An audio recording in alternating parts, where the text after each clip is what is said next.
శతాబ్దాలుగా రైతులు వరిని చేతితోనే కోసేవారు.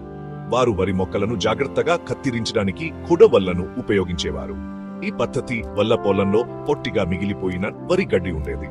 రైతులు ఈ గడ్డిని సేకరించేవారు. ఇది వారి పశువులకు మేతగా ఉపయోగపడేది. ఈ సాంప్రదాయ వ్యవస్థ స్థిరమైనది. ఇది పర్యావరణానికి హాని కలిగించు. నేడు పరిస్కహితులు భిన్నంగా ఉన్నాయి. యంత్రాలను ఇప్పుడు వరి కోత కోసం ఉపయోగిస్తున్నారు.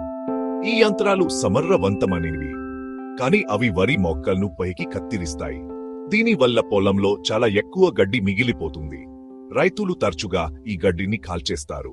తదుపరి పంట కోసం పొలాలను శుభ్రం చేయడానికి ఈ త్వరితమైన మరియు సులభమైన మార్గం అని వారు నమ్ముతారు. అయితే ఈ పద్ధతి హానికరం. వరి గడ్డిని కాల్చడం పర్యావరణానికి మరియు మన ఆరోగ్యానికి హానికరం. పొగ మనం పీల్చే గాలిని కలుషితం చేస్తుంది. ఈ కాలుష్యం శ్వాసకోశ సమస్యలు మరియు ఇతర ఆరోగ్య సమస్యలకు కారణమవుతుంది. ఇది భూతాపానికి కూడా దోహదం చేస్తుంది. దహనం వల్ల నేలలోని ఉపయోగకరమైన జీవులు కూడా చనిపోతాయి. ఇది నేలను తక్కువ సారవంతం చేస్తుంది. కాల్చే బదులు రైతులు గడ్డిని తిరిగి నేలలో కలియదున్నాలి. ఇది చాలా మంచి పద్ధతి. గడ్డి నేలలో కుళ్ళిపోయినప్పుడు అది సహజ ఎరువులా పనిచేస్తుంది. ఇది నేలకు పోషకాలను తిరిగి జోడిస్తుంది. దీనివల్ల నేల మరింత సారవంతమవుతుంది.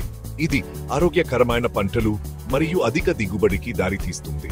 గడ్డని దున్నడం వల్ల నేల నీటిని నిలుపుకునే సామర్థ్యం కూడా మెరుగుపడుతుంది. ఇది ముఖ్యంగా కరువు ప్రాంతాలలో చాలా ముఖ్యం.